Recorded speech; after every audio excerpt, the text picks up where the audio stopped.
Hey, this is Tori and Terry with Marriage Talk Tuesdays. We've been having some technical difficulties tonight trying to log on. So we're going to try this one more time. And if you guys can, what is that?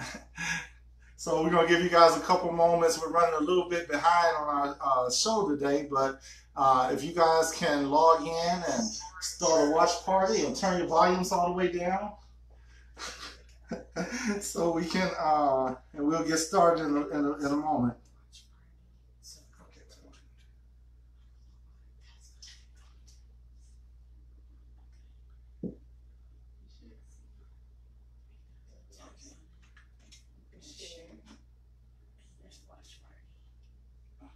All right.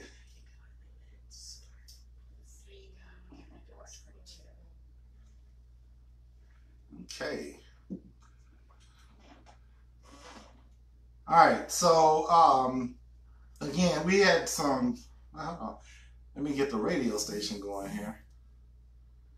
A little out of sorts, right quick. All right, so this is Marriage Talk Tuesdays with Tori and Terry for our radio audience that's listening now. We had a couple of technical difficulties with the video, but we're back on now. We got a makeshift video playing now, if you guys can see us. And we have some special guests tonight. If you guys recall, we're giving homage or paying homage to Domestic Violence Awareness Month. And unfortunately, our guests that were supposed to appear tonight, if you guys have been following my page or following Our Forever Will, and as many of you in the radio world and on Facebook has heard, we lost an up-and-coming rising star on this past Friday. My friend, our friend, and colleague, Mark Smith. Like I said, ironically, Mark and his beautiful wife, Marie, were scheduled to be on our show tonight. And under the circumstances, what we're going to do is just switch up a little bit and brought a special guest in because we want to talk about coping with the loss of a spouse. In addition to this, we're part of the Marriage Club and Marriage Club Texas, and there's over the past week or two, there have been several spouses that have lost their lives. And we just want to, there were so many questions and all surrounding it, and people wanted to know what could they do and how could they, talk to someone or comfort someone in that situation. And no one really gave any answers. So what we're going to do tonight is, get some inside perspective. And as with anything, it may not be. It may not fit everyone, but it will fit most of you. The information is going to be passed on. It's all in how you use it. So without further ado here, we're going to open up in prayer like we always do. And then we'll get started here. So you want to open us up in prayer? Sure. Heavenly Father, we come before you and we say thank you. Thank you, Lord. Thank you for this day, for providing for us and for protecting us. Thank you for bringing us safely here. We pray, Heavenly Father, that information shared this evening will be in accordance to your word, and it will reach out to help someone else who may have lost a spouse or who may be losing a spouse. That, Lord God, through your word, they will gain strength and know how to get through it. Yes. It's in Jesus' name that we pray. Amen. Amen. Thank you. So as I mentioned, our special guest, we have Minister Chris Bartley, and and we also have Miss Monica Moving Mountains Monica Riley. Yes. I know a lot of you guys may know her, especially in the Houston area and all. So typically, as you know, we'll get started with our announcements and all, but considering the occasion for tonight, we'll just add that to the end of the show, and just want to just kind of get into it right quick. Well, I'm gonna say hello. I'm sorry, baby. How you guys doing? I'm glad you could join us tonight, and this is a special episode. As my husband was saying, that we had lost our dear friend, and he was going to be on tonight with his wife Marie. And so we just want to just give him a shout out. Marie, we love you. You and Alira, if you're watching, honey, and I know you can watch this anytime. So just know that we love you very much. Yes. And you know, Mark, hey, this one's for you. So we're here tonight, and we just want to just give you love and love on you, and this is what you would want us to do. So we thank you, everybody, for tuning in, and really good content we have tonight. So thank you for joining us, and I hope it blesses you. God bless. Yes. So you guys want to introduce yourself, tell our audience who you are, and what makes you so special? Oh, well, I guess ladies first. Well, I'm Monica Riley, also known as Mountain Movie Monica, out of Fort Bend, Houston area. Grown up here my entire life in Fort Bend. I'm proud to be a Fort Bendian. And so I've raised my 7 kids. My husband, I raised him too. Dynamic man of God. I've worked in Fort Bend. I recently ran for Fort Bend ISD for position 7, where I became a front runner that I was very excited to do with the voters, become the person in second place out of 7, which was pretty awesome. You know, we try to make history out there, so I think that was pretty. We had the highest votes back then. But what I do is education. I'm an educational advocate, community leader. I work with the community. I work in education with the students in the schools. I mentor kids. I donate and do resources. I'm a Houston Community College Southwest community partner. I'm just really integrated in Fort Bend. I'm a marketer by trade, so I'm a publicist. Happened to be Mark Smith's publicist at the time of his death, who was also a very dear friend of mine with Marie. So definitely my condolences are still with the family. And so that's just a little bit about who Mountain Movie Monica is. The rest is, hey, you got to figure it out for yourself. I'm glad you said that. I was actually going to ask you to, explain your relationship with Mark and Marie, but you segued right into it there. Awesome. Thank you.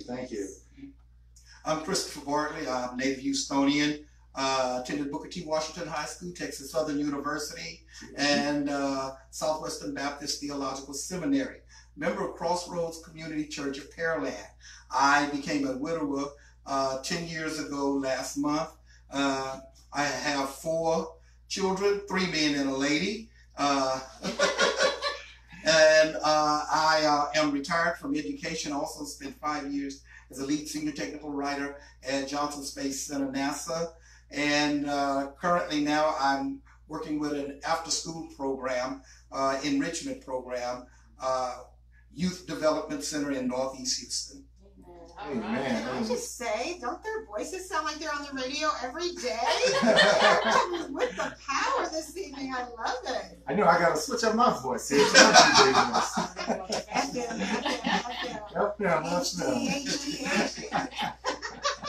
So before we get started, a scripture that came to mind that I have written down, and I wanted to kind of set the tone by saying the scripture. So if you guys don't mind, I'm going to recite it. If you guys are listening, if you have your Bibles with you, you can go to Isaiah 61:3.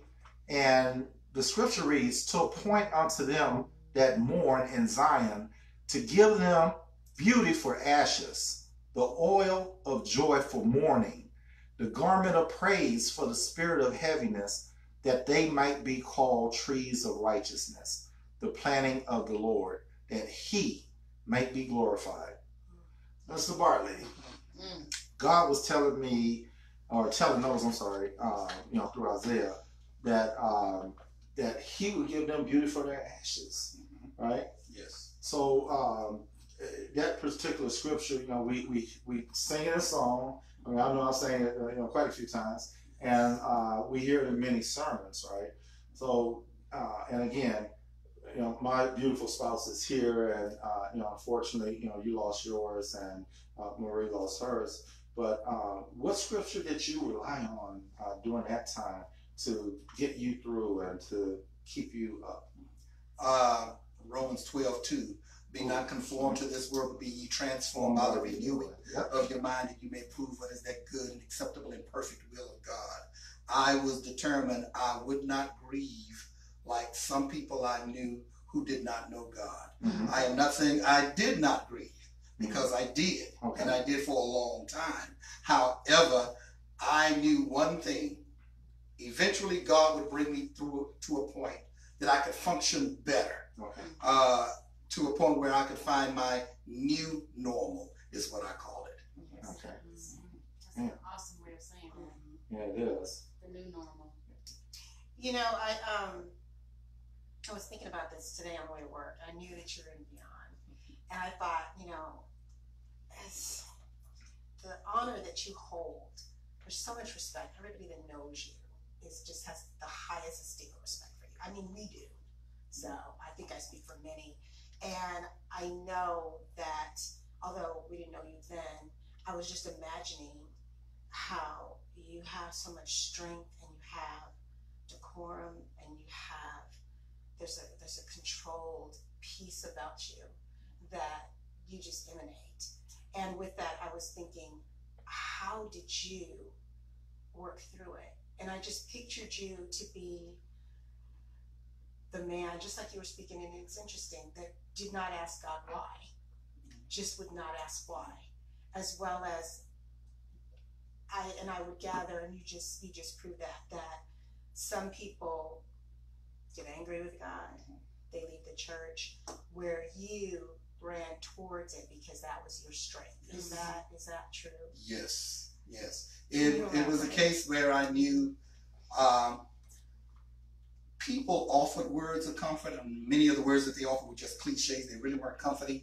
But it was me knowing that God, you can bring me through this. Yes. I got a book there with 66 chapters that shows over and over and over how you've done it. And if you can do it for them, you can do it for me. I don't know when, I just know you're going to do it. Yes. Yes. Amen. Yes. Wow.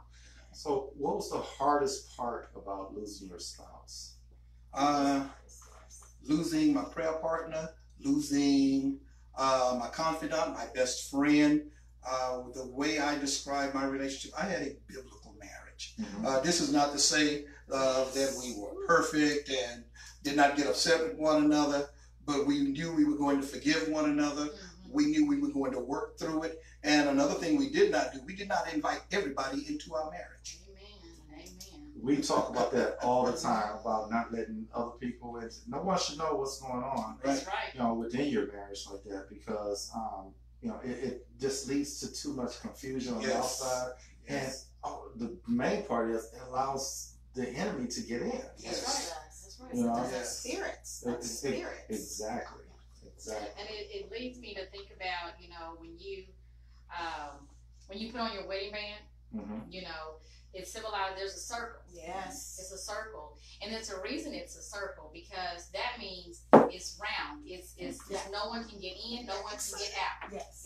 It's a unified effort that cannot be broken. You know, and that circle only encounters those two who actually become one with God.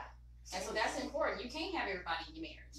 That's Because right. you may not have a marriage Okay. if you let them in. Oh, Well, yeah, and that's not Yeah, how God yeah. intended. That's not how God intended. Just like you said, leave and cleave. So he's talking about leave and cleave your own family. Mm-hmm. He's Yes. certainly not talking about, you know, That's right. all these outside interferences. That's right. wow. That was a real poignant point. Say that 3 times. Man. So, yeah. So, I mean, you know, obviously, you know, and please, you know, if I get in, you know, I don't want to appear insensitive to any of these questions that we're asking, because I know that, you know, this is such a sore subject. You mentioned cliche. People say cliches and things like that.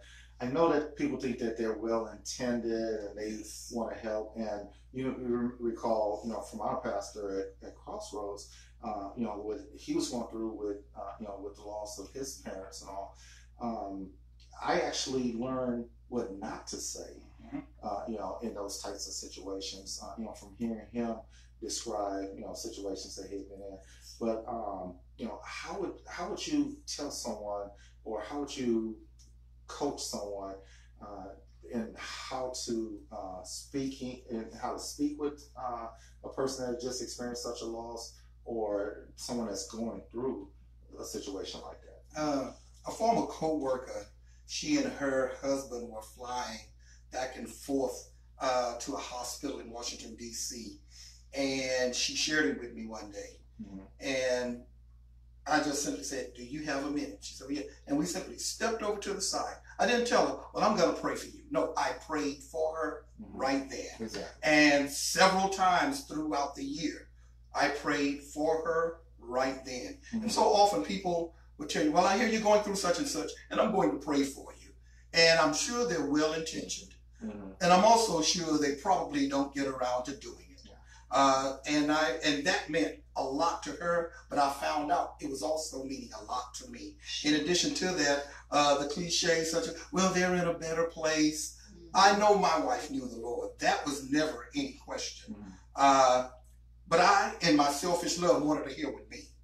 And in wanting her here with me, it did not lessen the pain of losing her.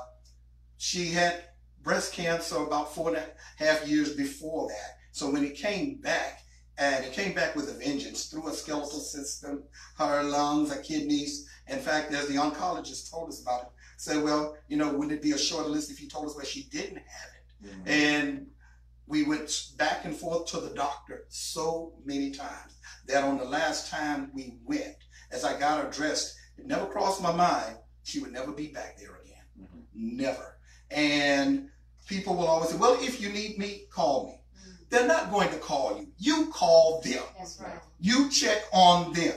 But people are so busy, you know, they look at once the funeral is over, things are all over. But that's when it's really just beginning for you. Because as now having to adjust to being a single parent, I'm thinking, okay, my daughter really needs a female figure in her life at this time. God, how am I going to do these things? And I know during the daytime, people looked at me and thought, wow, what a mountain of strength. But at night for months, I laid in bed and cried myself to sleep. And I just kept saying, God, I know you're going to bring me through it. I just don't know when.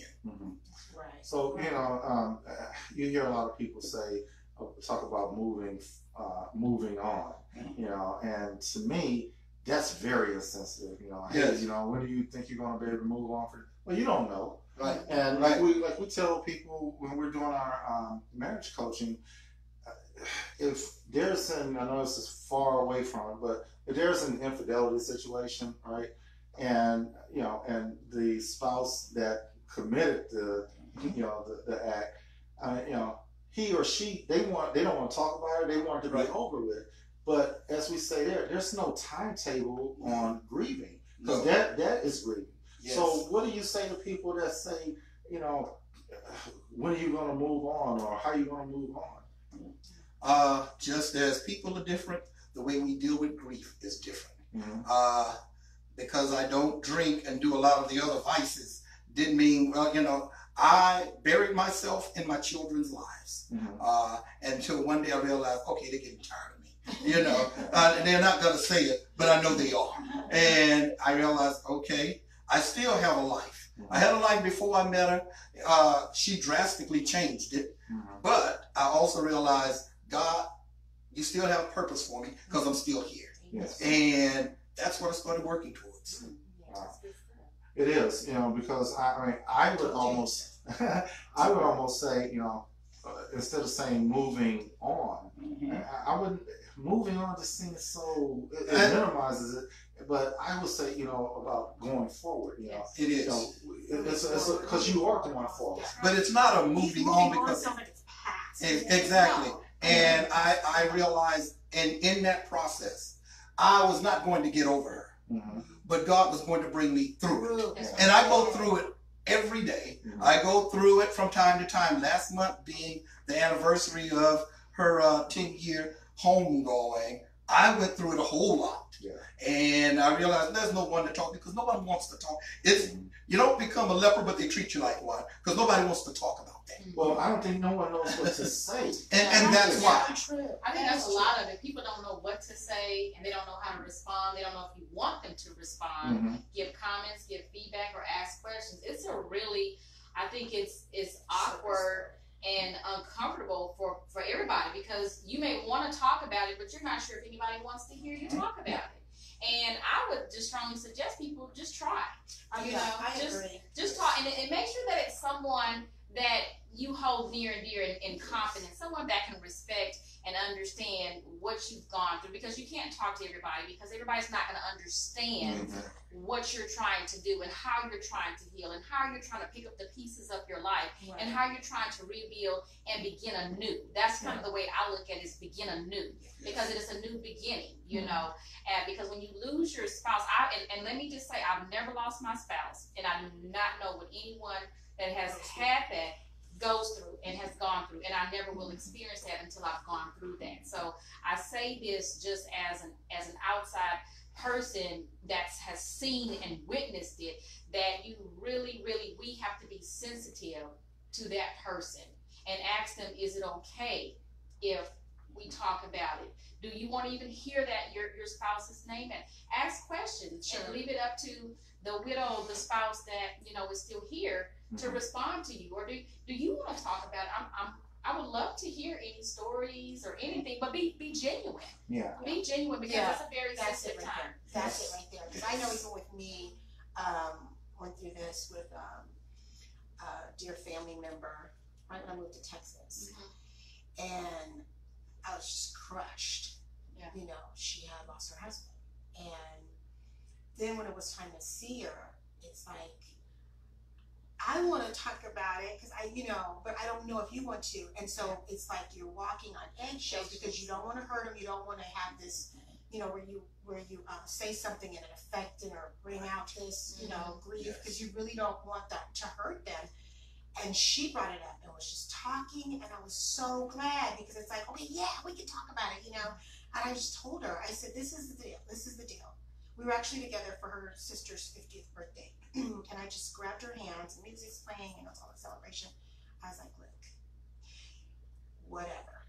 You stand on this side of the street, we stand on this side of the street. You stand on this. I mean, it's like, whatever you want to do. We want to cry, we want to party, whatever you want to do. I'm just here. We're going to just do it all right here, right now, whatever you want in this moment. I'm here with you, holding hands. We'll do it together. And it did become that. You know, one minute we're like, happy birthday, you know, and I mean, we just went through all of them, and it was okay. Yeah, it was okay. Yeah.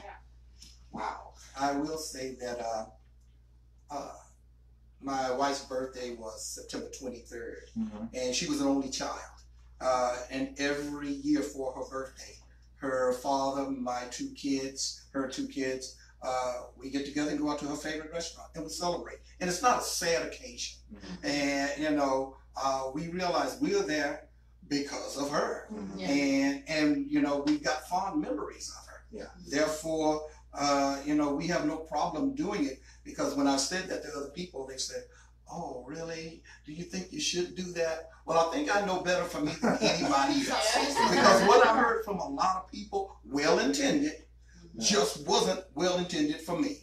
And so, yes, it was. Because without her father, I would have never known her. And then I've got two children because of her. I've got a son who looks just like her, and a daughter who has her exact smile. You know, wow.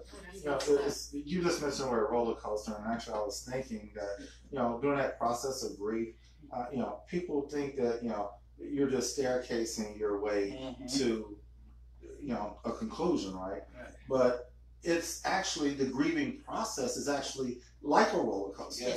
Because you don't know, I mean, you know, you might be, you know, on a straightaway, and you might be feeling fine one day, and then all of a sudden, you know, you drop, and then you go around a curve, I mean, and you come back up or down.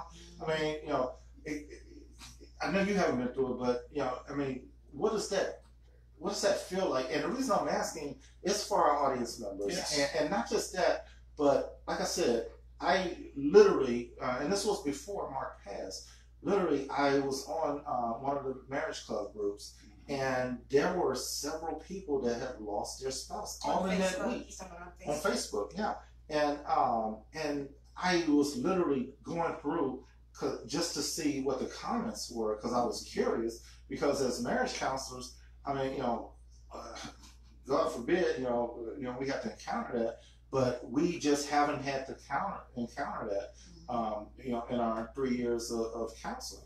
So, what is that process like? I mean, you know, I know it's a lot of ups and downs, and you're ebbing and flowing, but, you know, what can you take our listeners through?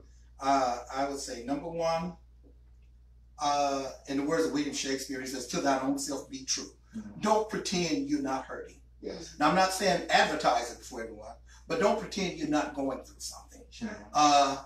Don't accept everybody's advice. Yes. But do know, because as a Christian, I'm always going to consult the Word of God. Yes. And that's simply what I did. Absolutely. And in doing so, I said, okay, God, when does this happen in my life? Mhm. When do I get through this? Well, as I said, the only thing I knew is that I was going to get through. Didn't know when. And yet I would tell people, don't expect a quick fix to it. My wife and I were together 18 years. And it was a strong 18 years. Mhm. So it wasn't like, oh, well, it was just 18 years, no big deal. Of my 63 years of having been on planet Earth, those were the best 18 I've had. And I am not afraid to let people know.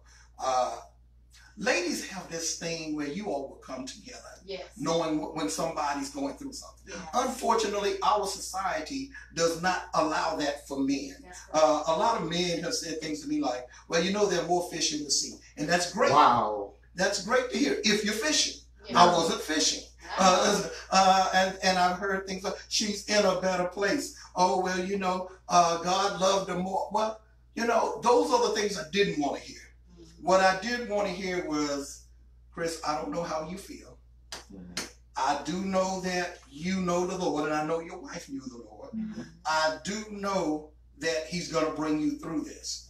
And it's because so often we've gotten caught up in the microwave of our society that we think a pill will handle everything, a couple of sessions will handle everything, and you're done. No, it won't, because we were a part of one another. Exactly. We weren't just two people who were together. We were a part of, Absolutely. we cleaved together. Yeah. And because of that, a big part of me went with her.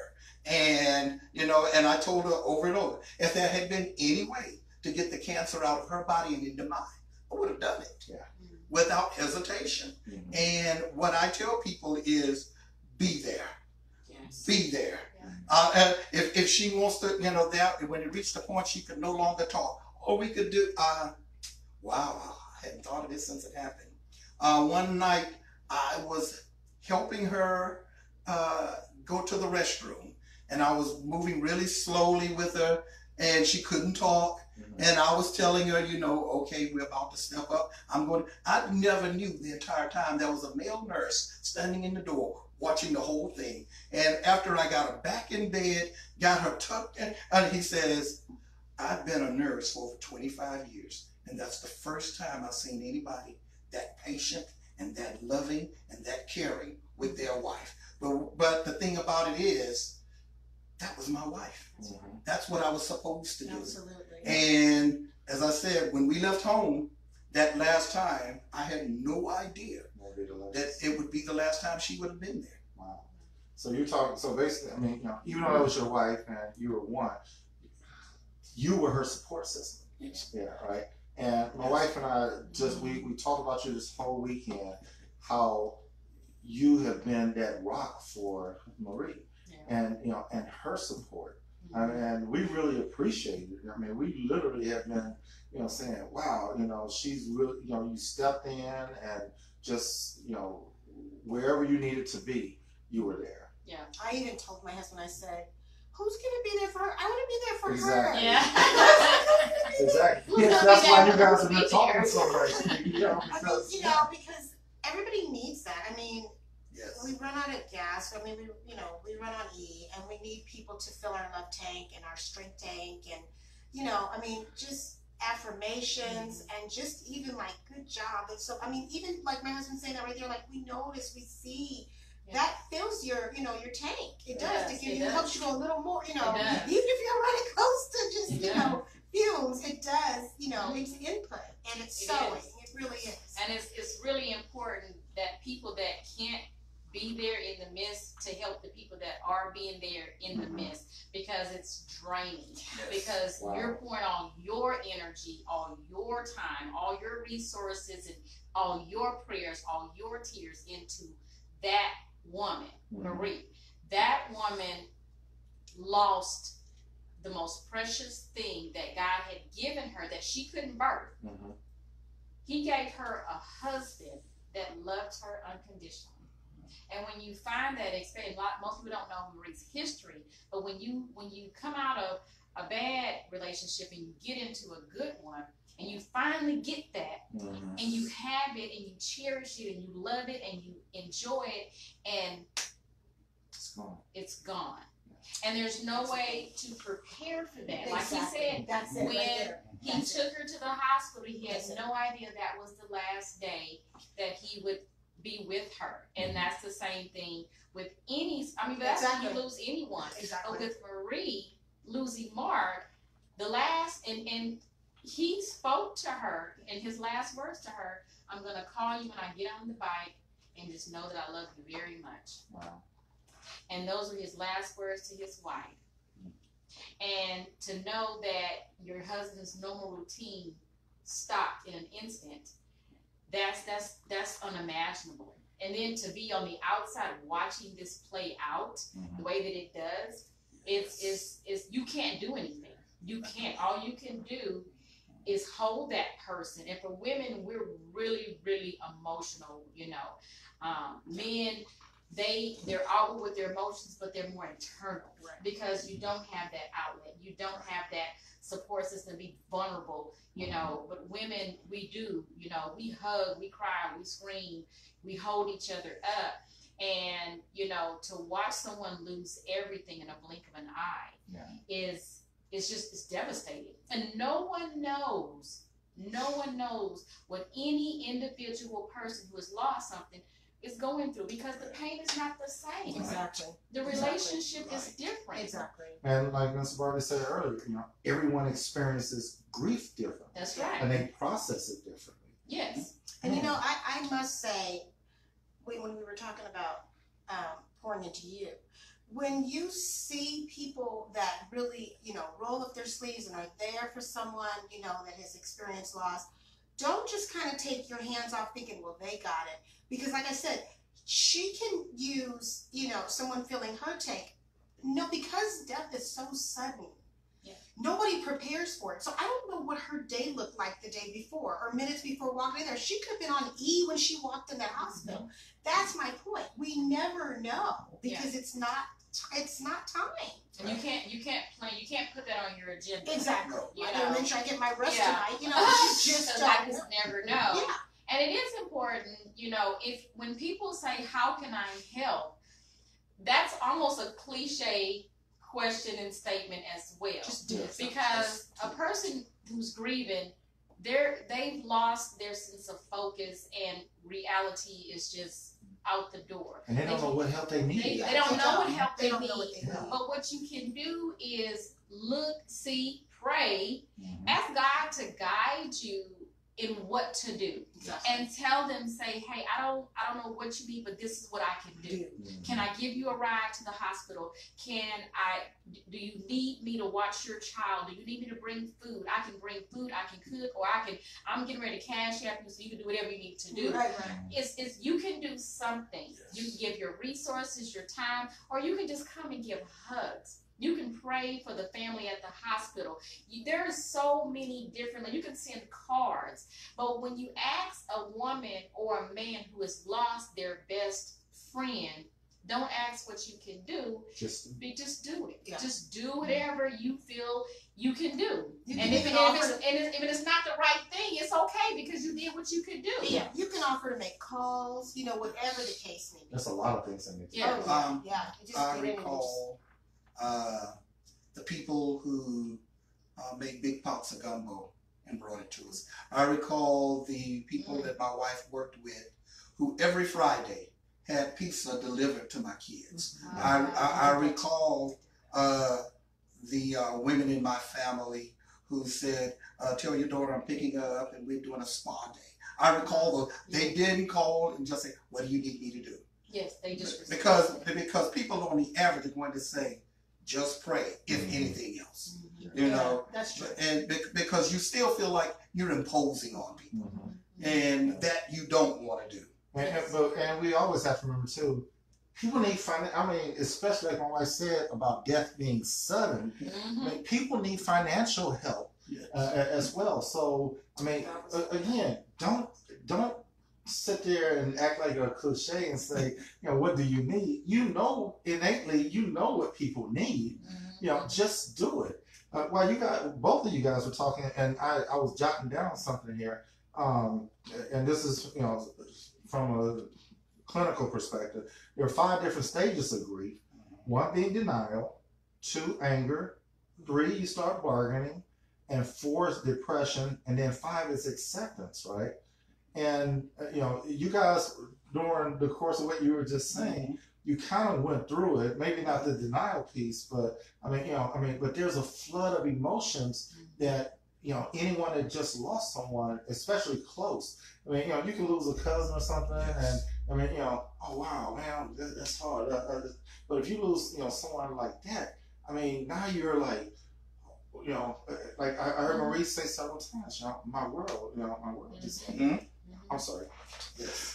I know one of the things that Terry and I had spoke about was those different levels, you know, of grief. And we said the crazy thing is we don't know which particular stage you're in, because it doesn't go in order. Exactly. Yep. It can go in various orders, and then it can circle back around and repeat itself. That's why I mentioned the roller coaster. Yes, the roller coaster effect of, you know, the loss of a loved one, especially when it's a spouse. You know, one of the greatest losses that I believe is the loss of a spouse and the loss of a child. Yes. Those are the 2 I think you just cannot seem to wrap your mind around. No matter how strong of a Christian you are, you cannot, in the natural sense of being a human being, understand that. You know, because this is someone that God gave you. You know, and it's someone you treasured, you loved, you know, regardless of how bad you fought one time or whatever the case may be. It's all about the love that keeps you connected and treasuring those moments. And those different levels of grief are very serious. And it's important, I'm sure y'all gonna talk about it, but I just have to say this, it is so important to talk about what you're going through. Yeah, and actually that's one of the things we're working with, because and I'm not saying self-healing, but there are certain things that you need to do to be able to go forward. Okay. I think when you realize things aren't going to become what you were used to, you start trying to first of all figure out, well, what will it be? How will certain things get done now? Good example. I didn't pay the bills. She did. And the first reality that she wasn't there is one day pulling into the driveway, hitting the button, and the garage door didn't open. Why? Because I didn't pay the electricity bill. You know, because she always handled that. So now I'm having to learn all the things I knew to do, but she had taken care of. In addition to that, I didn't know that the kids had an IHOP day. Because I was in seminary at night, and you know, she had a day of the week, they all went to IHOP. Well, I just picked them up from school, went home, and cooked. And you know, finally, I think somebody said, but it's forming a routine that I was trying to keep them used to, because even when she was home towards the end, one of the doctors said, he said, well, you know, we do home hospice. He said, had you considered it? I said, no. He says, oh, well, would you like to? I said, no. He says, if you don't mind me asking why. I said, I don't want, when all of this is over, for my kids to come home and look around this house and have memories of all of that happening here. I want them to come home and be home. I want them to come home and know we all are having to make some type of adjustments. But they don't have to come home and remember. I remember when the nurses were here, and I remember when the doctor came, and I remember when the gurney was rolled. I don't even want that at my house, because I didn't want them feeling like that when they walked in. Everything was now a memory where they saw their mother sick, and they did see her sick. And when they didn't want to go to the hospital, I didn't insist on it. I recall some people say, well, why don't you want to go? And I said, well, she don't want to go. She remembered her and her mother going shopping, let her have that memory. And yes, she did go to see her in hospice, but the thing about it is, I didn't push them into it. because grieve differently. yes, Yeah. and I will tell anyone. I know guys who would say, well, just suck it up. I said there is no suck up here. Mm-hmm. I refuse to be one of those guys who so macho and develop a hernia from being macho about it. That no, this was my wife, the woman God gave me, Yes. and I cried. I told God how hurt I was. I told him, God, this hurts and it hurts badly. And I don't know when, but I know you'll get me through it. And the thing to do is God will bring you through it. Yes, he will. Like I mentioned the first one, I brought that scripture. Yes. You eat beauty for your ashes. Yes. I worried about my children. Okay, not only are my children going to be from a single parent home now, a man is going to be the single parent here and things of that sort. But God worked it out. Yes. Yeah. Let me ask you this. What was your wife's name? I know we keep saying Madeline. Madeline. Okay. Yes. I want to ask you both, if I may. Did you have a question to ask me?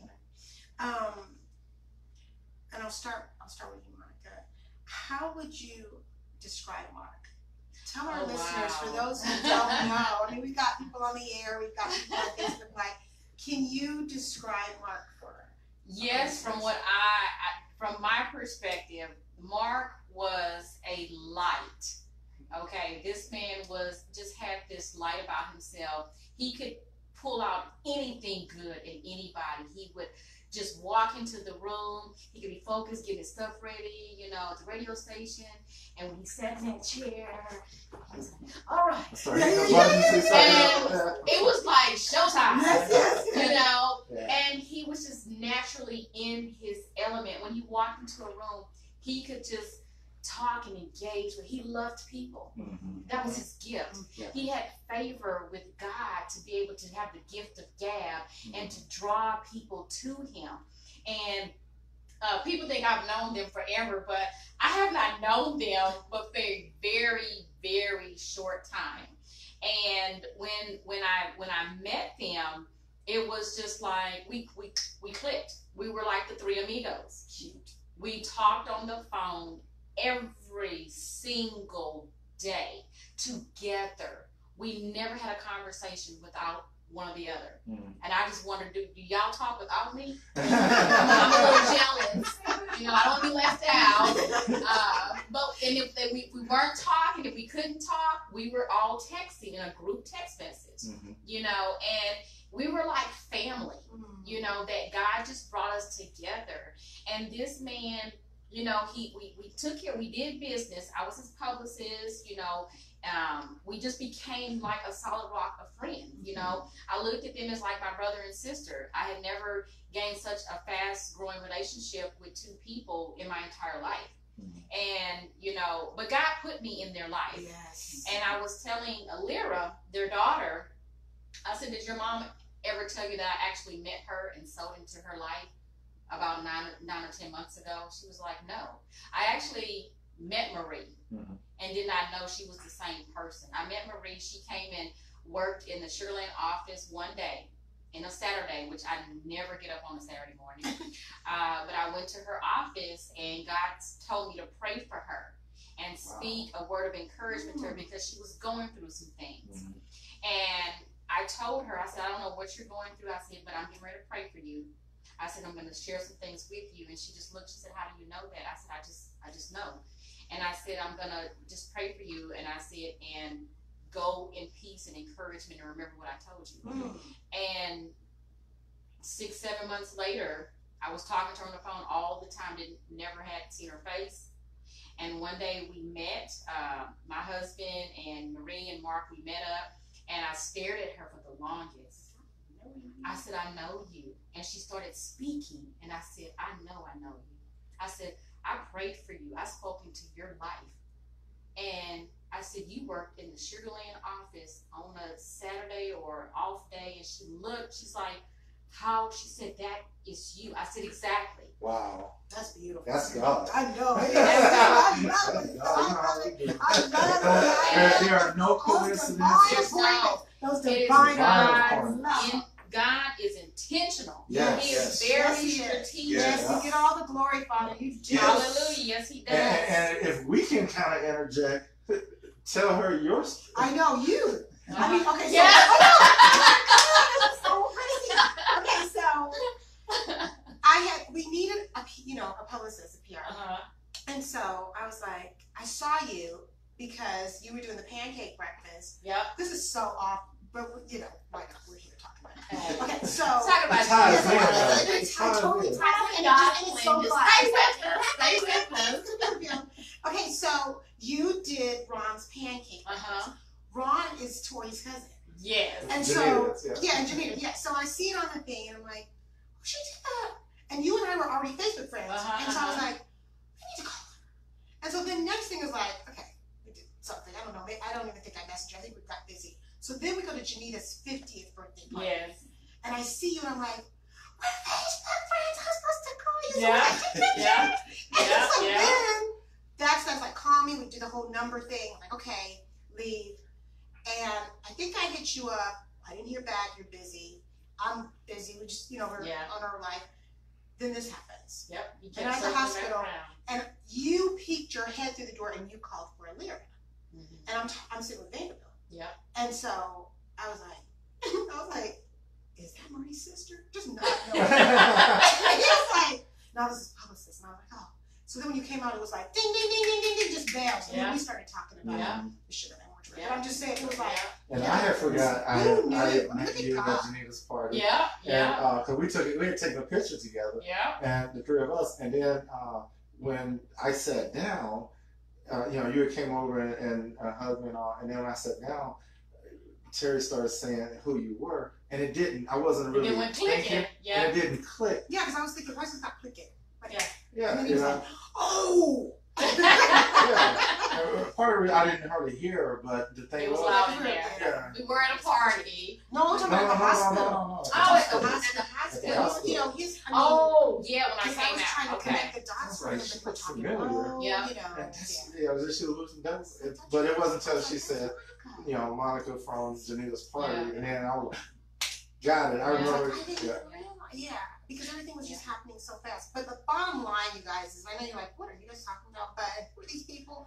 But the bottom line is we're talking about how God works. Yes. Actually, we're I think we're talking talking about about intersections right now. Yes. How God had intersected layers with of Yeah, Marie, intersecting and her. all of that. Yeah. and then me and Mark, and then you and Marie. Because we have a story too. Yeah. I mean, Marie and I, we had Well, we were on the show together. Yeah, well, I'll go first then. I'll tell you. And this is my memory of Mark. So Mark and I were Facebook friends, and he actually started his show just maybe a couple weeks before we started ours. And I was listening to him one day because we both have a segment on empowering men, motivating men to become kingdom men and all. And I'm sitting there looking at his show, and I'm talking to him and Marie via the and then so the following Monday, because I do Monday. Yeah, no, not the other day. So it was the following Monday. On Monday mornings, I do Monday Manhood Moments, and that's my show. Okay. Right? And he was on it, and he was like pumping me up and everything. So when my wife just happened to be off from work, or It was Labor Day. We were going to be off that Monday. no, because we went to a show that day on Labor Day. Yeah, Right. this was the week before that. We were talking to them in the evening in the car. I think we had an appointment. No. This a couple weeks before that. So, but anyway, so I was like, man, this guy I met on the radio the other day. I said I was on his show and he was on mine, and I brought my phone to her, and I was like, listen to him, because he was like, giving me encouragement and stuff, So I was like, wow, and I was, because you were at the sink, remember, and I had the show pulled up, but anyway. I was like, man, this dude's pumping me up. I was like, this is great, because even though it's Monday Manhood Moments, I have more women than men on this.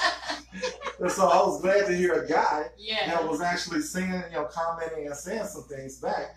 So, so him and I had spoke a couple times on the phone and all, and he was telling me his story. He comes from Chicago. He was telling me his story and all, and kind of want to pull you up by your bootstraps type story. And then all of a sudden now he's in Christ, which is great. And so I told him mine, and then so we were planning on getting together, and I was like, hey, let's do each other's shows, right? So we did his show first. We did it Labor Day, but before that, we were on the phone with them, and where were we were on our way somewhere. But you know, so you know, we had called, and then you know, we had three-way Marie in, and so we just hit it off. And we were talking pretty much all the way to our destination. It went like that, you know. That's how he is. And so we were on somebody's show. We were on our way to oh yeah, we were on our way to somebody's show. That's what it was. So we were invited to That's someone's show. Sure So we did his show that Labor Day. Okay. So we did mental Health Monday. Yeah, we did Mental Health Monday on his show. So and like I said, you know, so every time our Marriage Talk Tuesday comes on, he was always sharing and having a watch party.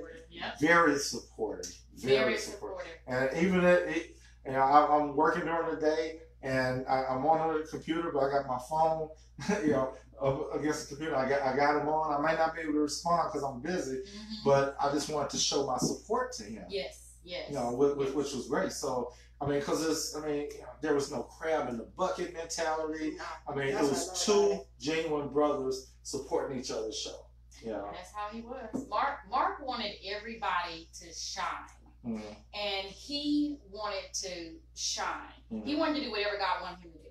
And he knew his first priority was to love his wife. That man talked about his wife like the sky was blue every day. I'm sorry, Mama. I thought we were having a competition. Like, I'm sorry, Mama. Yeah, and I heard about y'all. I said, look, I can't be in y'all love war. Okay, who is in love? I said, okay, it's me and my husband. I'll play too. You know, but it was Mark and Marie. It was like a comedy show. Mark and Marie and Monica too. You know, he said that because because we're touring until he was like, look, they're like Mark and Marie. Yeah, Tori and Terry, Mark and Marie. I had to mess mine up, Larry. But we're L&L.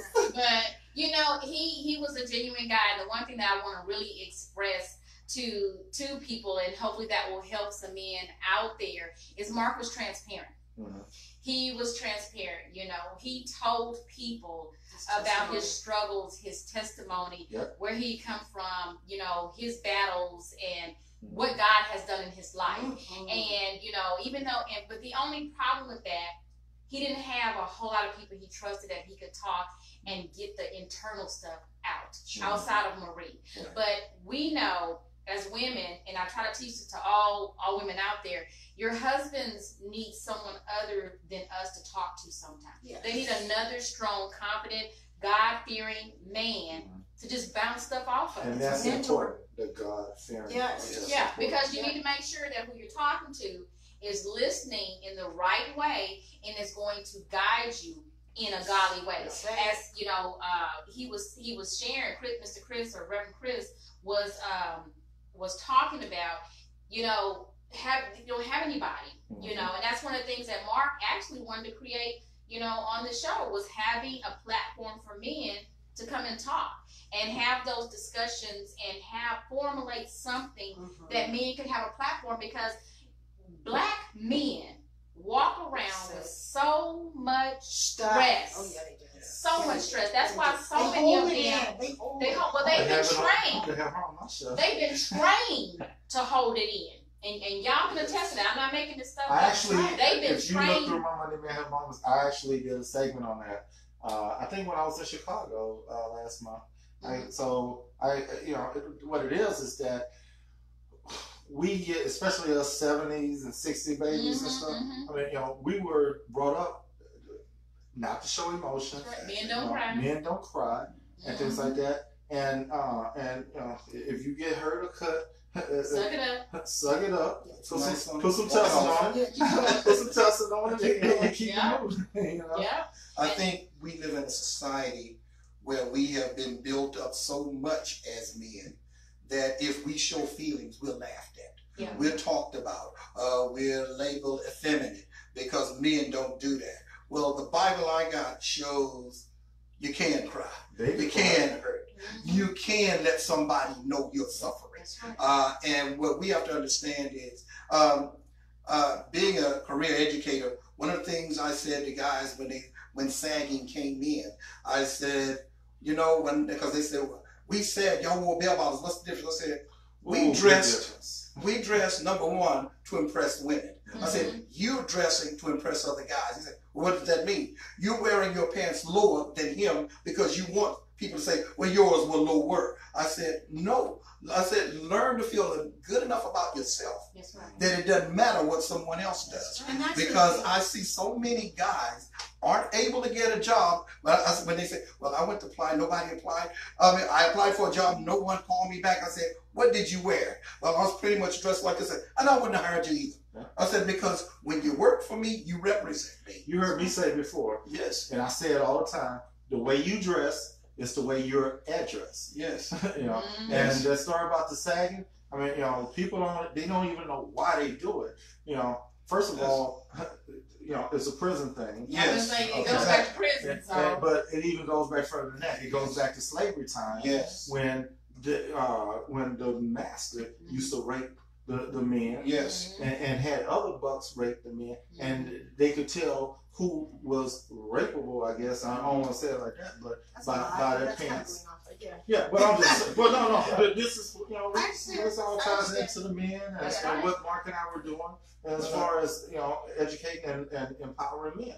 They Well, have to know this. And I agree with you in that sense that you guys doing that to hear, I mean, when we, wow, I think of us women, especially with me doing the Proverb 31 Thursday and, you know, and other women that have, there's so many different pages out there where women are speaking.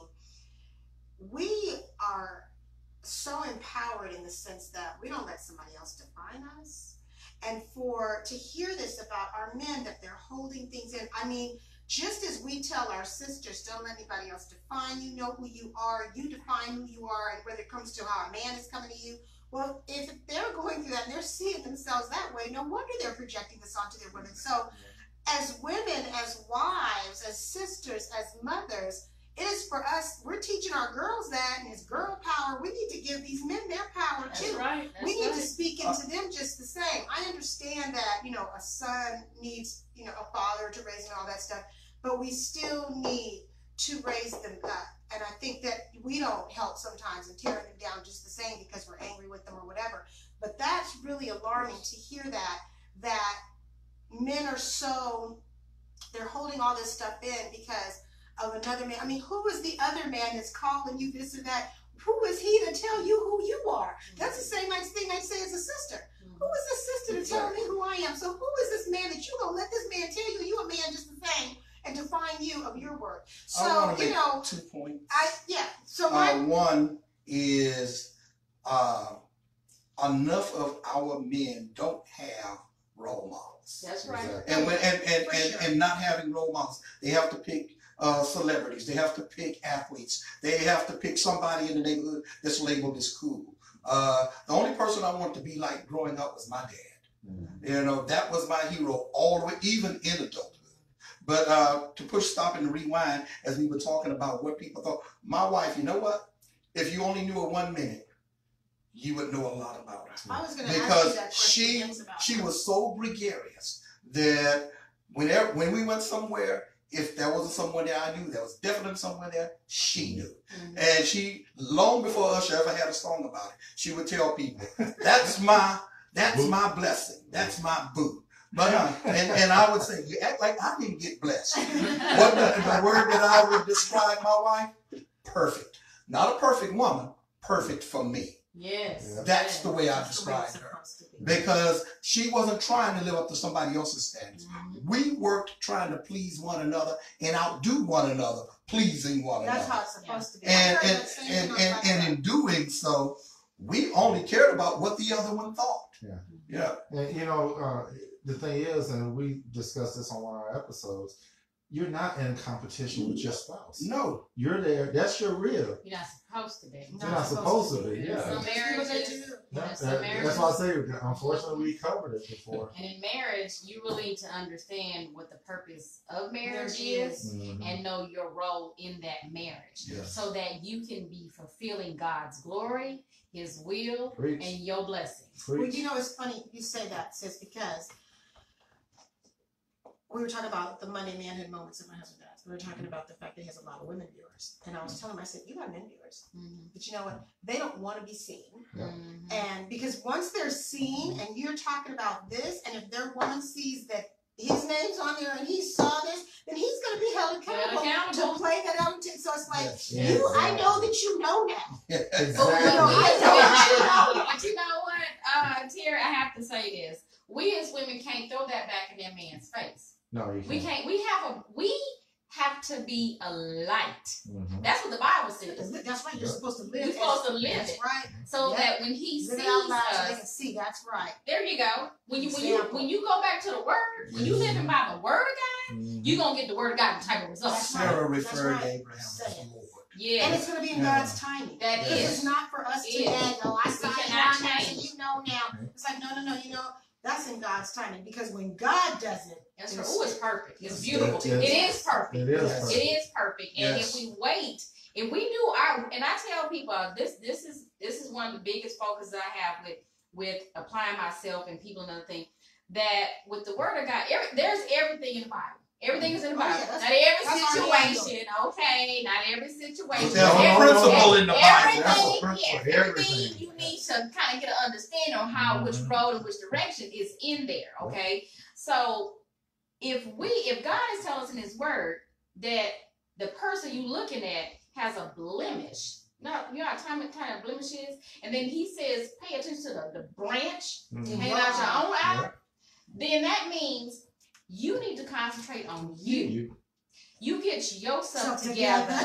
Let God worry about His Yes. own creation Yes. across the way. yes. And when you get your stuff together, He'll be working on your other half. And then when God's timing, He will That's it. give you Mhm. exactly what you desire. Not what you want, Yeah. but what you desire. Because even in what you desire, it's not even what you want. You don't even begin to know what you want. God knows what your and He also desires knows are. what you And need. He also Desires knows are what good you for us. need. And He will give you that and then some. Yep. So you talking about being all that in a bag of chips, Press you it get a down. little dip on the side. Press I it think- down. Shake it together. I right? think There you when we get out of God's way of God trying to do for us, but we keep trying to know more about what we deserve and want than Mhm. God. Once we get out of His way, because my wife, part of her testimony was, I was telling God what I wanted in my man. And when she said, well, one day I simply changed the prayer. I said, God, who do you want for me? And she said, less than 2 weeks. There you were. Yeah, right. that's it. And- And that's and what also- I've heard women Yes. saying that it was not And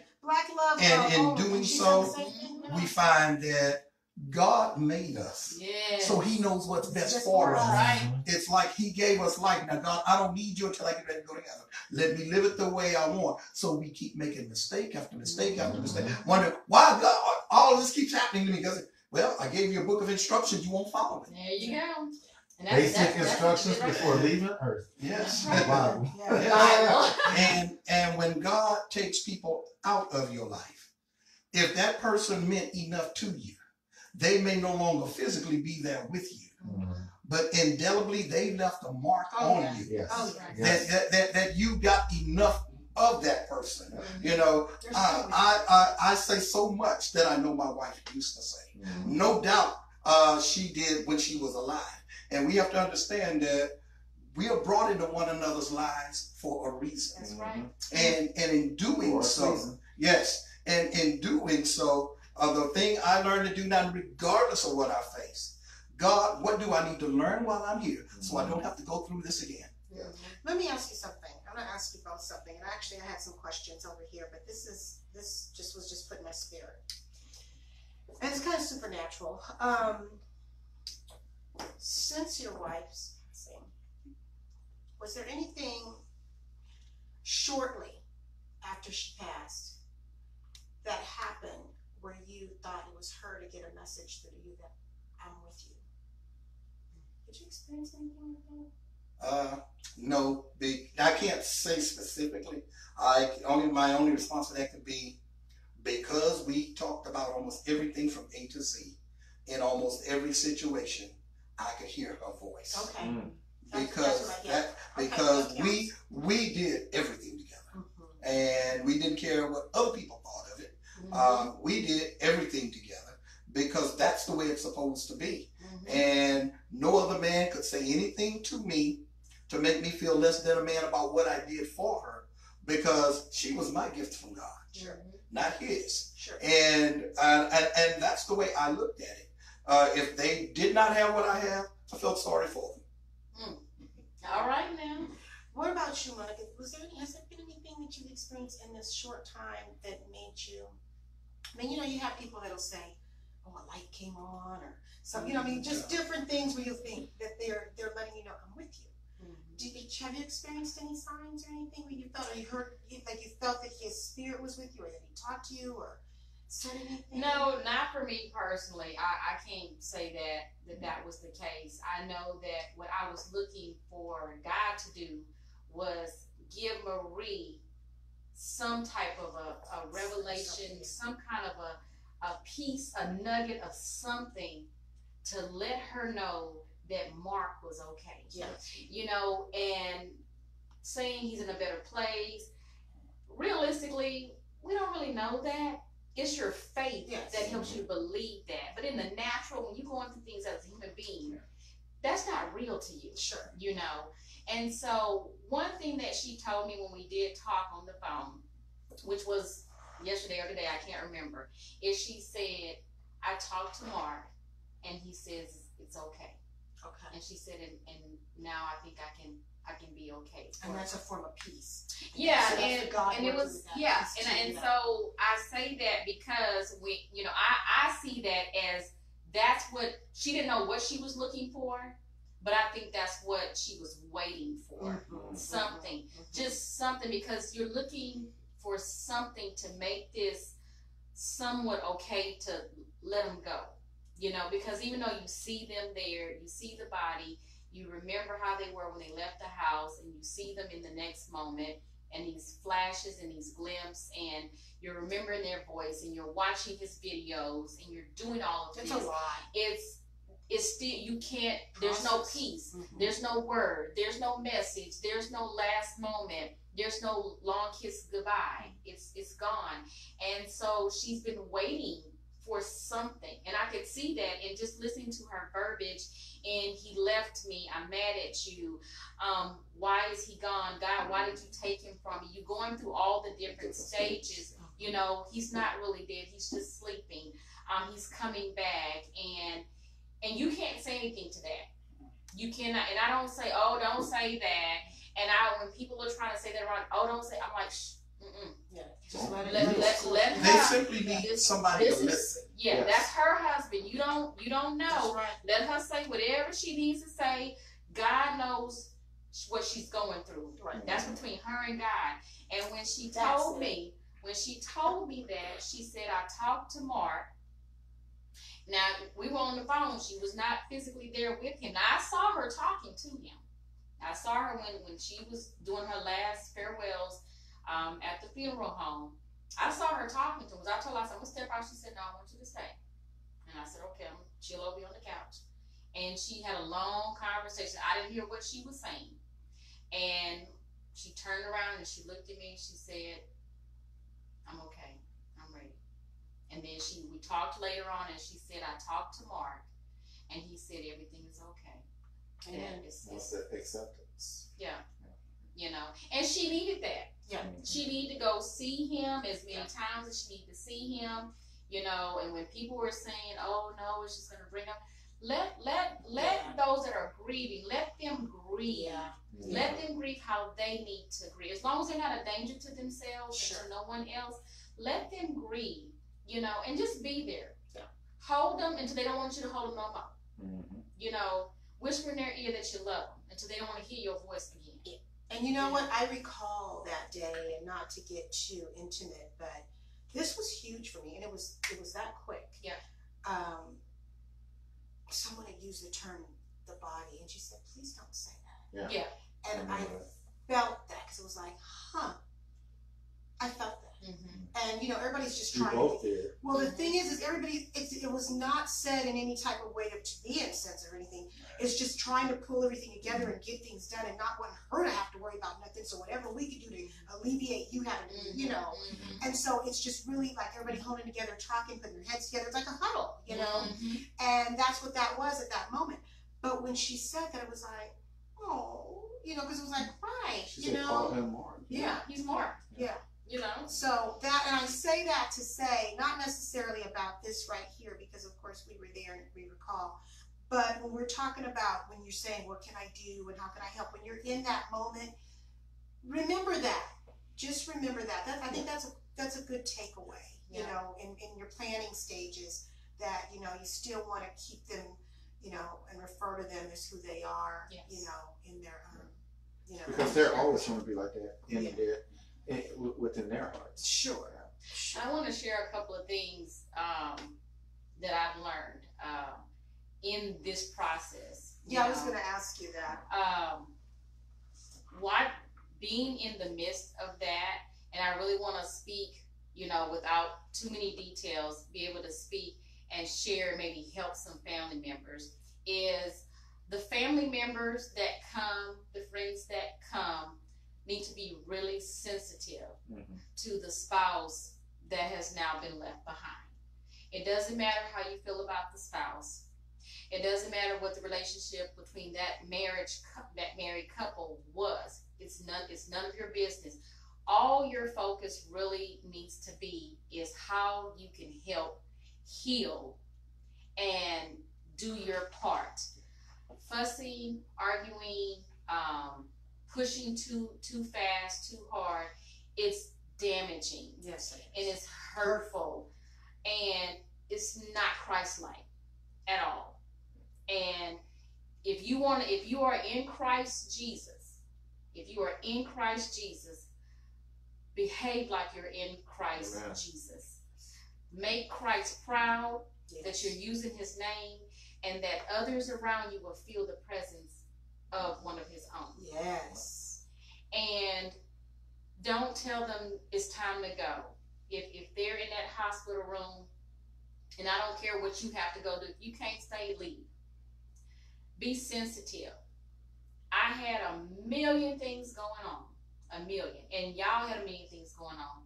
I had friends who showed up, didn't even know the family, but they came to pour into me, check on me, and just to give the family the condolences. And they told me they talked to y'all, to Tori and Terry, and said y'all were so sweet. They thought y'all were, you know, brother and sister too. We all family. You know, but be patient, because if it's a situation where they're in the hospital, that spouse needs their time. If it takes 2 hours or 8 hours, if you really care, just be there for them. You know, give them their moments when they want to be by themselves. Let them lay on them. If they need to kiss them, rub their head and hug them, it's okay. And if they want to take a picture, I'm not saying that's what Marie did, but if they want to take a picture, let them do whatever they need to do. That's their spouse that they won't see anymore. And let them have their time. And just be there to love on them. Just respect the moment. Yeah. Really respect the moment. Yeah. I can't even imagine. I love it, baby. I can't even imagine. Knowing we've had scares with him twice this year. So, and actually, you know, it's interesting. I mean, I'll share this. This is not one of my proud moments, but when he was sick, and I didn't know, and I was frightened, because you can be afraid. It was just me and him, and I rushed him to emergency, and he was shaking uncontrollably, and I thought he was cold. I tried to feel his head. I couldn't tell if he had a fever, but he was shaking uncontrollably. So when I got him inside ER, I wheeled him in, got the wheelchair, wheeled him in, and I'm like, I need a blanket. And we had been to that particular ER just past May. This was in August. So they had you'll be able to pull him up in the system, right? I need a blanket. Well, ma'am, I need you to come fill this out. I will fill it out. I need a blanket. Can you give my husband a blanket? You guys know me. I'm pretty steady. Yes. When I say I flashed, I don't know what I said, but I screamed to the top of my lungs. I screamed so like, get a blanket! I was just going. Where that's your husband? Off. And I blew like in the cartoons with their head just in their eyes just bulged. I mean, it was that. And it was just like this alarm that went off, because it was like, I will give you what you need. That is not a question. He's in your system. Give him a blanket. And so finally they came out, and of course, you know, they're going to tell me, they're not going to act like that. And, you know, like, this is my MO, right? Because there are some people that's their MO. I said, I understand that. I said, and I just want my husband to have a blanket. Well, what it was is that if you have a fever, you're not supposed to. He didn't have a fever. And they realized that. They gave my husband a blanket. You go, girl. That's all. Amen, sister. You know, I mean, but I say that to say that we have to advocate for our loved ones, and if it comes down to it where we end up losing them, we must advocate for one another in the situation. Even when it comes to hospital personnel, you know, all the things that you were saying, Monica, when we were saying, you know, let them this or that. There may be, you know, you may be with the hospital that is decent and compassionate to let you, but sometimes you have to advocate on their behalf at the hospital themselves, like, I got this. You go on, you do your, I got this, and you deal with them like, she's going to have this time. She's not going to be rushed, or whatever the case may be, or he, you know. So it's just, I mean, we're just educating you, you know. I mean, we've never covered this. This was Mark. Mark, hey, you were that guy that wanted everybody to be informed. You know, you had a passion for this, and you were going to be our guest tonight. Yes. And the fact that we're discussing this, we weren't going to discuss this. We were actually going to talk about teen dating because of the domestic violence month, but this is something that needs to be covered too. Yes. And we talk about marriage, we talk about communication and intimacy, and, you know, not to belittle any of that, but this is something that has to be covered because this is something people don't want to talk about, and our people don't want to talk about it, you know, and we must, in the sense that we've got to have each other's back to not only be there, but to also educate, equip, you know, and just support. So, yeah. Can I add one more thing? Sure. In reference to, and I mentioned this to Terry earlier in the week, is we need to be prepared. Mm-hmm. Yes. Being prepared means, we talked about that. You know, most of us in the Black community do not have wills, and then we don't have insurance. My next question. That is huge. And everybody can't afford insurance, but I really want to speak to everyone, but especially to our community. Please, please get an insurance policy. You're talking about maybe $20, $30 a month. Yeah. You know, they're not designed for, you know, us to get rich and things like that. You know, it would be lovely if we could have enough to cover our expenses, you know, pay some bills afterwards, especially if you have children, college, things like that. But at the very least, get a policy that's going to cover funeral expenses. Yes. Funeral expenses run anywhere from $6,000 to $10,000, or even more, depends on how fancy you want the funeral to be.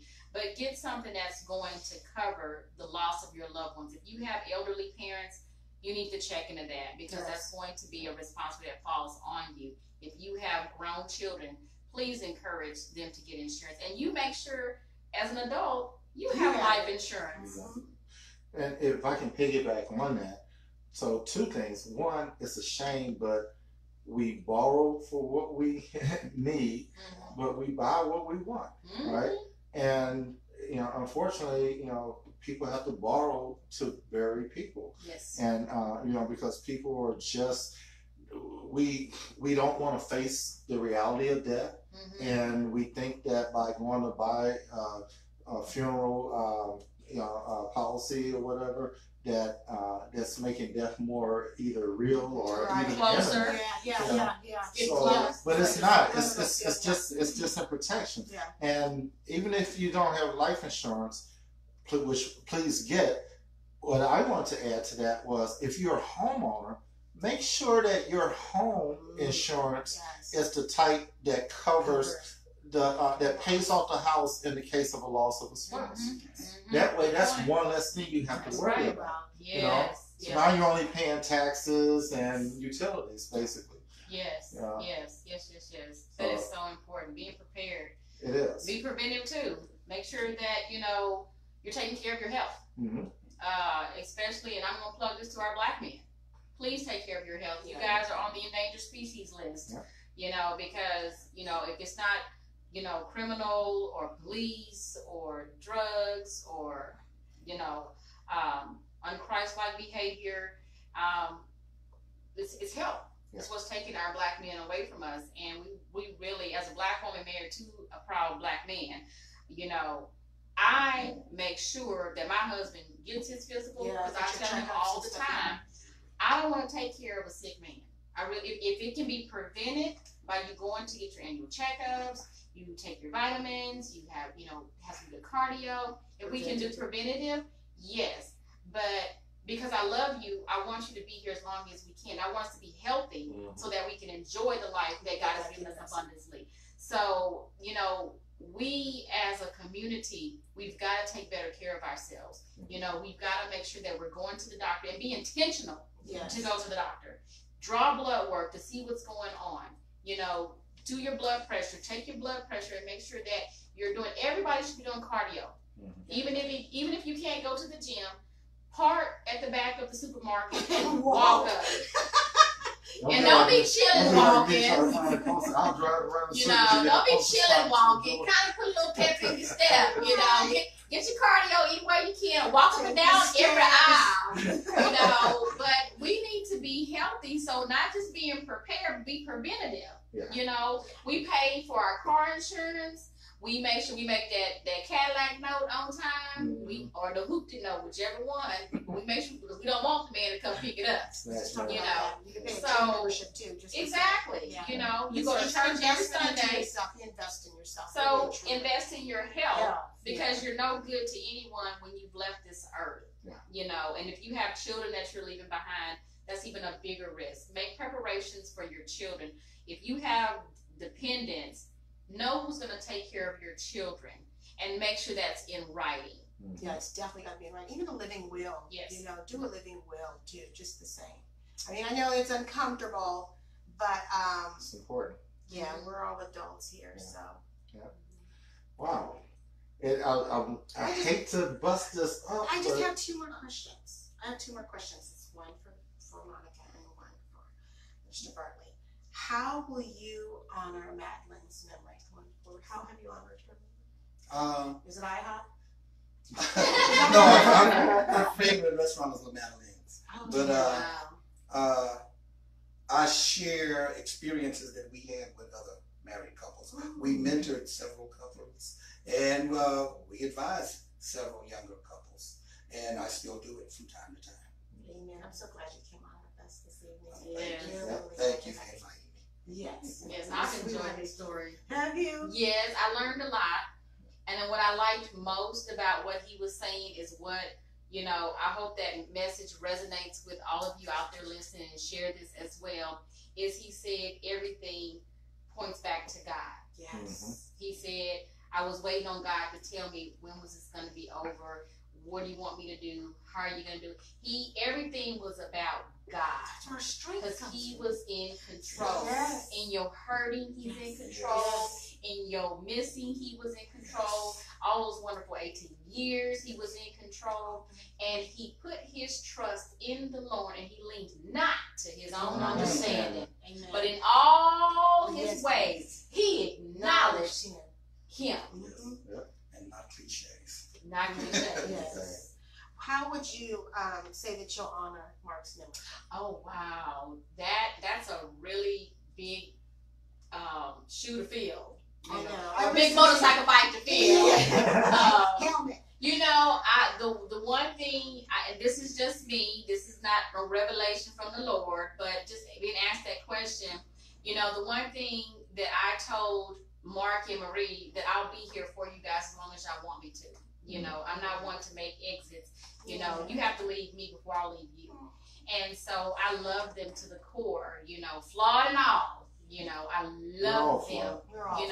And I say that because I'm flawed. Flawed people like flawed people, but as long as you got some Jesus in you, you got me. And the way that I would say that I could honor God by honoring Mark's memory is to help his daughter fulfill her legacy through her dad, and whether that be through Let's Live 24/7, or just making sure that she has a relationship with Jesus Christ so that she can tell her own truths, and make sure that Marie is strong enough in the Lord and in this world that she can sustain whatever she goes through after this point.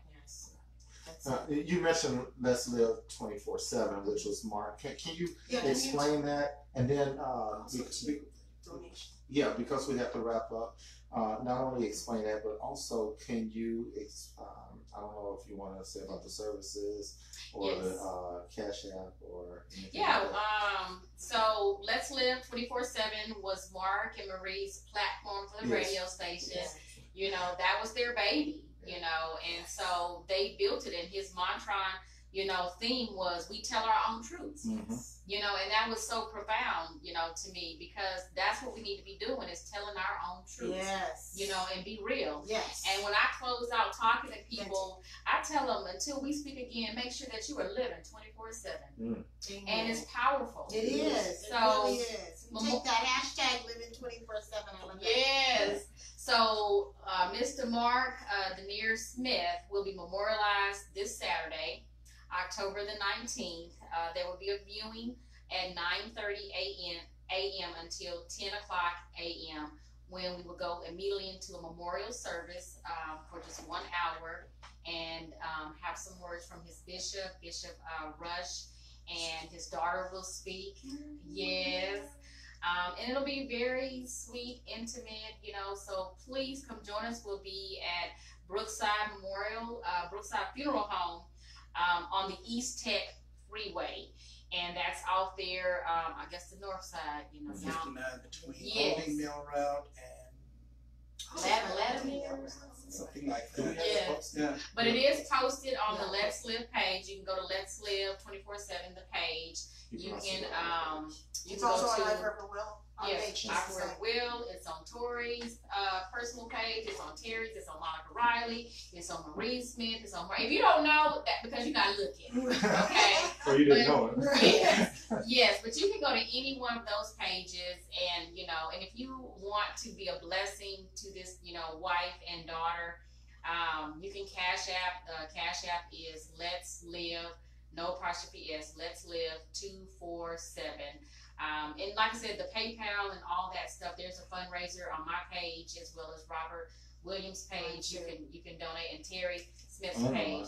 Yeah, and we'll repost it tonight just so the information is fresh and you can find it very easily. And you know, just be a blessing. Yes, If you want please, to yes. help, that's how you can help. That's how Because you can after it's help. all over, these people, you know, have been left behind, and this wife and mother, they've got to pick up the pieces and move forward. Yeah. And if you missed any of that, rewind our show, watch the show again, and be sure to get ready to write it down. We get to the hour and 40-minute mark.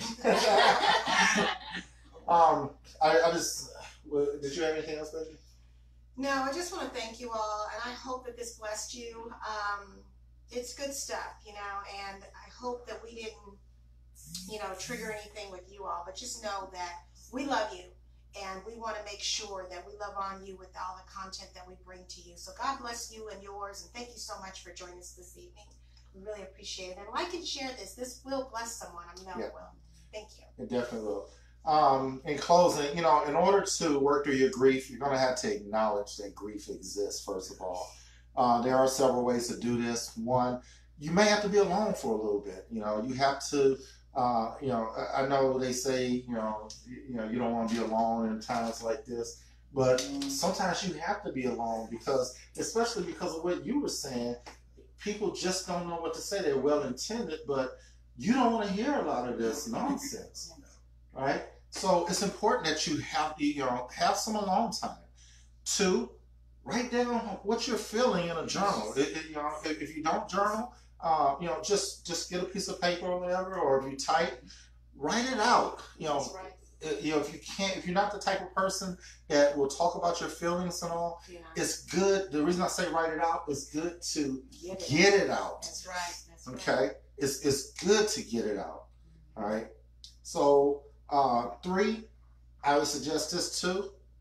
Talk to someone. Yes. Because That's talking to important. someone is going to make you feel a lot better because you're getting it off your chest.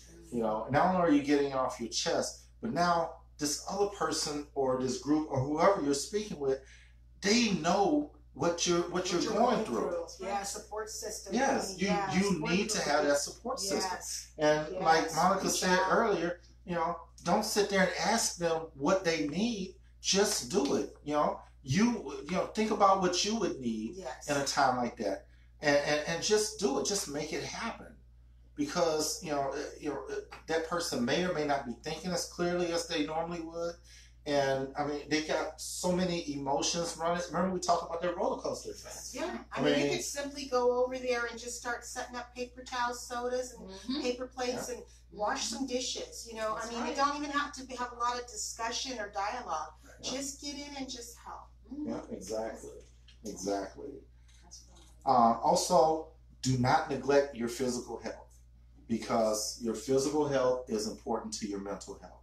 Okay, so if you're not taking care of your body during this time, and when I say that, I mean you want to eat. If you can't eat, I actually heard someone say, if you don't feel like eating, you don't want to eat, at least whoever's helping you, get them smoothies.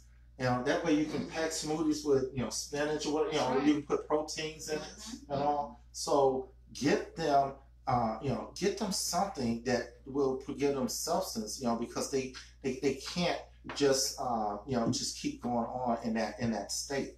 Okay, and again, your physical is all about preparing your mental as well. Yes. So if your body isn't capable of sustaining, I mean, if you cut your body out from, you can go without food for a while, but you can't go without water. That's right. For a few days. So take care of yourself. Please. Finally, remember this: you're not alone in this process. It may feel like you're alone. It may feel like your world is crashing in on you. And to be honest with you, we're human. We don't know what to say in these situations. We really don't. And but have people around you.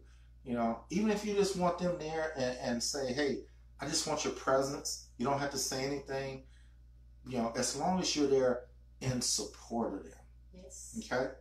So, my heart goes. I don't want to get emotional here because I see Marie's name on the screen, but we just we love you, Marie and Mother, and we just want you guys to know that. This show is dedicated to Mark tonight. Yes. I don't know how long you have been on, but we dedicate the show to you guys and show our support for you, our love for you, and also, just to make a plea to everyone out there, to what we're doing here is educating and helping. So we're not taking a situation and doing a show on it. What we're doing is educating those that have gone through this or going through this, unfortunately will go through this. Yes. So, Woo! I know. Take a deep breath. Yeah. So, we don't have any sponsors right now, but so I'm not even going to say our announcements, for this evening, because yeah. So we just want to have a moment of silence, and then we're going to go into prayer, and then we're going to close out. Okay. You want to pray? I'm on the emotions.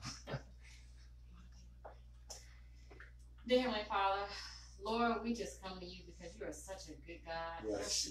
You have been so gracious to us. You've forgiven us. You have loved on us, and you sent your Son to die for us. Yes. God, you had us in mind even before we were in our mother's womb. And Father, we just glorify your holy name. Yes. You're just so good to us. Yes. And Father, you're so good to all of those out there listening, dear Lord, those that are suffering from the loss of a loved one, dear Lord. We just lift your name on high because you said, I'll be lifted up. Yes. To draw men unto me. Father God, we just lift your name up and we lift up all these people, God, that are going through, that are hurting, dear God, that are bereaved in their hearts, oh God, that mourn for the loss of their loved one. Father, we lift up Marie especially, Father God, because through her sudden and tragic loss, Father God, it's just not easy, Lord. But Father, you said that if we just cast our cares on you, Jesus, you would get us through, Father. And we just ask and praying, dear Lord, that you would just bless all of those that are going through that are still dealing with, Father, those that have lost and that have still missing their loved ones. Yes. Father, we just thank you so much for this wonderful platform, dear God, that we can talk about these things and educate people, Father, and encourage people. And Father, that we can lead people back to you, Father, Yes, for Lord the Jesus. guidance and the direction, Father God. We just thank you so much for Tori and Terry Smith, God, for this wonderful opportunity that they have granted so many, Father. We just thank you for using them. And Father, I just ask and pray that you would just expand and enlarge their territory, Father, that they will reach out to so many, dear Lord, that need to hear a word from you through these people. Father, I just ask and pray that you would touch every viewer, every person that wanted to get on but couldn't get on. Father, just ask and pray that, Father, you just continue to lift them up. Let them know that there is light at the end of the tunnel. Yes. God, that you are real and that you are still in the blessing business. Yes. And I just ask and pray that, Father, when we leave this place, Father, but never from your presence, that you would just guide us home safely, Father, and keep us in your loving care. And Father, I ask and pray, dear Lord, that when we are said all that we can say, done all that we can do, and Father, we lift your name on high on the last day on earth, that you would hold any spot in heaven for us, Father, and just let us live eternally with you. This is in the precious and mighty name of Jesus Christ that I pray. Amen. Amen. Amen. That was awesome. Woo! I feel like I passed the plate. Woo, hallelujah. You're welcome, Marie, and we know he would have wanted it that way too. Yes. Thank you. We love you guys. Thanks so much. God bless you. See you God bless next you. week. As we always say, love you guys with the love of Christ. We'll see you guys. Are you doing Thursday? Probably 31 Thursdays. Yeah, we have Marie's Okay. that day. So I'm gonna get with them. My husband has been getting on me with getting with you guys with Proverbs 31 Thursdays. She's I been got absent. you, ladies, and you know I'm gonna make up for it. She's been I'm absent. coming. I'm coming. Good night. Good night, guys. God Love you bless with the you. love of Christ. Love you. Good night. Let me turn it off.